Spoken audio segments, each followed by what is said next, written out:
Tuberkulosis adalah penyakit infeksi menular yang disebabkan oleh bakteri Mycobacterium tuberculosis yang sebagian besar menyerang paru-paru, tetapi dapat juga menyerang organ tubuh lainnya.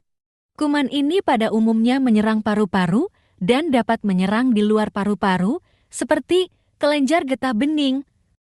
Tuberkulosis tidak hanya terjadi pada orang dewasa, tetapi dapat juga menyerang anak-anak. Penyakit tuberkulosis pada anak cenderung tidak menular karena perkembangbiakan kuman ada di kelenjar paru-paru, sementara kuman tuberkulosis pada orang dewasa terdapat di paru-paru dan membuat lubang untuk keluar melalui jalan nafas. Tanda dan gejala tuberkulosis antara dewasa dan anak-anak antara lain. Dewasa, batuk terus-menerus hingga 3 minggu atau lebih dan kadang mengeluarkan darah. Sesak napas dan nyeri di dada. Badan lemah, nafsu makan menurun, dan berat badan menurun. Berkeringat pada malam hari. Demam ringan meriang lebih dari sebulan. Anak-anak. Berat badan turun selama 3 bulan, berturut-turut tanpa sebab yang jelas. Berat badan anak tidak bertambah. Tidak ada nafsu makan. Demam lama dan berulang. Muncul benjolan di daerah leher, ketiak, dan lipat paha.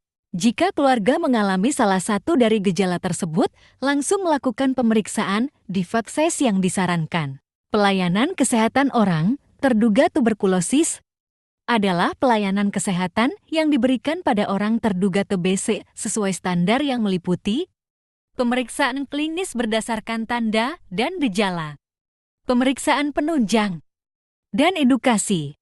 Manfaat pemeriksaan tuberkulosis untuk menjadi langkah deteksi pemeriksaan TB, memutuskan rantai penularan TB, mengetahui kondisi kesehatan, langkah awal pengobatan, agar sembuh, untuk menjaga agar kuman TB tidak menular.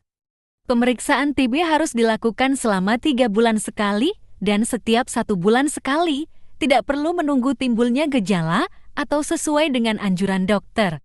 Penyebaran kuman tuberkulosis ini terjadi di udara melalui dahat yang berupa droplet pada saat penderita batuk atau bersin.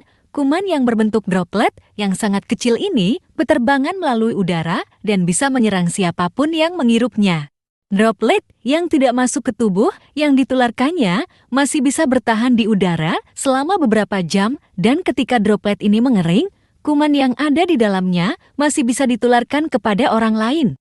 Apabila kuman ini terhirup dan masuk ke dalam paru-paru, kuman ini dapat membelah diri dan berkembang biak. Dari sinilah terjadi infeksi dari suatu penderita ke penderita lainnya. Ada 4 faktor penentu terjadinya penyebaran penyakit TBC. Kontak, durasi kontak dengan penderita TB, menular semakin lama kontak, maka risiko penularan semakin tinggi. Frekuensi kontak dengan penderita. Semakin sering terjadi kontak dengan penderita, maka semakin tinggi risiko penularan TB. Paparan fisik dengan penderita semakin dekat kontak, maka risiko penularan semakin tinggi. Pengobatan tuberkulosis dilakukan dengan beberapa tujuan, yaitu sebagai berikut. Menyembuhkan penderita. Mencegah kematian. Mencegah kekambuhan. Menurunkan risiko penularan. Meningkatkan kualitas hidup pasien.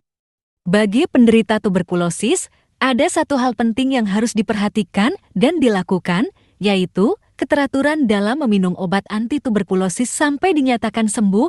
Biasanya penderita mengonsumsi OAT tersebut antara 6-8 bulan.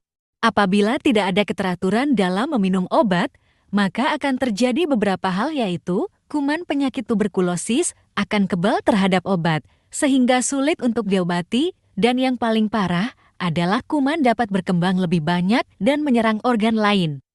Sehingga ketika kuman tersebar kebal obat, akan membutuhkan waktu yang lebih lama untuk penderita bisa sembuh. Obat anti-tuberkulosis adalah komponen terpenting dalam pengobatan TB. Pengobatan TB adalah merupakan salah satu upaya paling efisien untuk mencegah penyebaran lebih lanjut dari kuman TB. Obat anti-tuberkulosis antara lain isoniazid, rifampicin, rifapentin. Pengobatan yang akurat harus memenuhi prinsip, di antaranya adalah Pengobatan diberikan dalam bentuk panduan obat anti-tuberkulosis yang tepat mengandung minimal 4 macam obat untuk mencegah terjadinya resistensi. Diberikan dalam dosis yang tepat, ditelan secara teratur, dan diawasi langsung oleh pengawas menelan obat. Pengobatan diberikan dalam jangka waktu yang cukup terbagi dalam tahap awal serta tahap lanjutan untuk mencegah kambuh.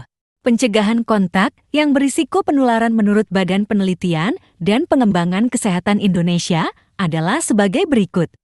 Penderita menggunakan masker agar bakteri tuberkulosis yang terkandung di dalam liur tidak terlepas ke udara.